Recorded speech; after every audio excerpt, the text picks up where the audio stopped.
Hello বন্ধুরা, আসসালামু আলাইকুম। উত্তরবঙ্গ রান্নাঘর থেকে স্বাগতম। আশা করি আপনারা খুব ভালো আছেন। আমি আজকে লাউ পাতার ভর্তা করে দেখাবো।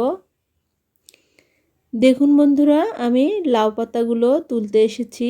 লাউ পাতাগুলো দেখে খুব ইচ্ছে করছিল যে আমি আজকে লাউ পাতা ভর্তা করে দেখাবো। এর জন্য আমি লাউ পাতাগুলো তুলে নিব। দেখুন বন্ধুরা, আমি এক এক করে লাউ পাতাগুলো তুলে নিচ্ছি। একদম কচি লাউ পাতা, এত সুন্দর দেখতে, দেখেই খেতে ইচ্ছা করে।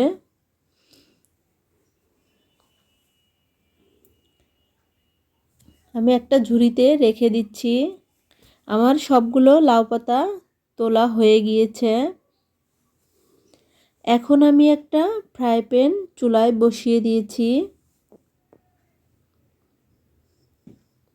ফ্রাই প্যানটি গরম হয়ে আসলে এখানে আমি 2 থেকে 3 টেবিল চামচ সরিষার তেল দিয়ে দিব।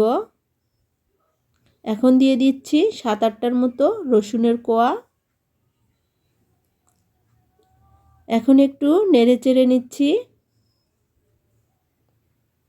এখন দিয়ে দিচ্ছি 4-5টার মতো কাঁচামরিচ দিয়ে আমি নেড়ে চেড়ে দিচ্ছি। এখন দিয়ে দিব আমি 2টার মতো পেঁয়াজ কুচি। এখন আমি সবগুলো উপকরণ ভালো করে ভেজে নিব।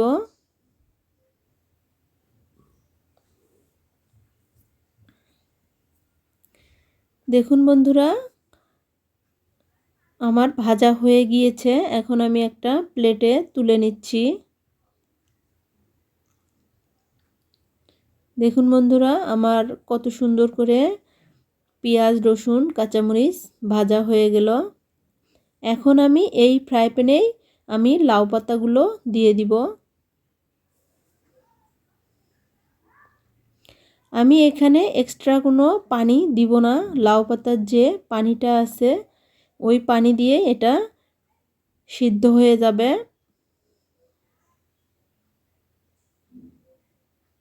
একটু চেপে চেপে নিব যাতে পানিটা বের হয়ে আসে।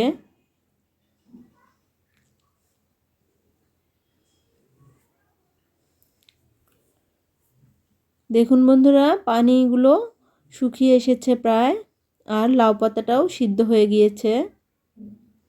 এখন আমি তুলে নিচ্ছি। এইটি আমি পাটায় বেটে আমি লাউ পাতার ভর্তাটা করব। আমি একটা পাটা নিয়েছি, এখানে সবগুলো উপকরণ নিয়েছি। এখন আমি লবণ দিয়ে দিলাম। এখন আমি এগুলো বেটে নিব।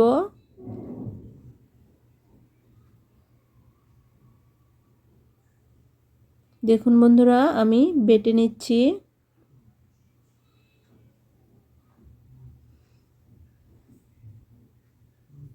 আমার বেটে নেওয়া হয়ে গিয়েছে। দেখুন কত মিহিভাবে আমি বেটে নিয়েছি। এখন আমি দিয়ে দিব সামান্য পরিমাণ সরিষার তেল, দিয়ে একটু মাখা মাখা করে নিব।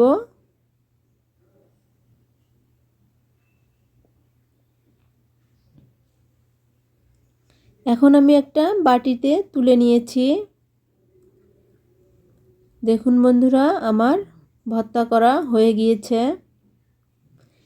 এইভাবে ভর্তা করলে এত টেস্ট লাগে, আপনারা একদিন করে খেলেই বুঝতে পারবেন।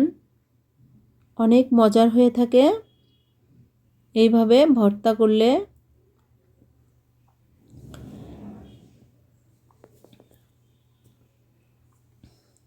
কালারটাও সুন্দরভাবে এসে গিয়েছে।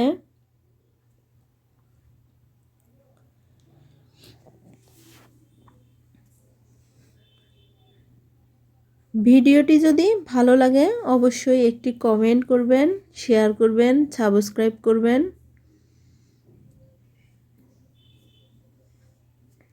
সকলকেই ধন্যবাদ জানিয়ে আপনাদের সুস্থতা কামনা করে এখানেই ভিডিওটি শেষ করছি। আল্লাহ হাফেজ।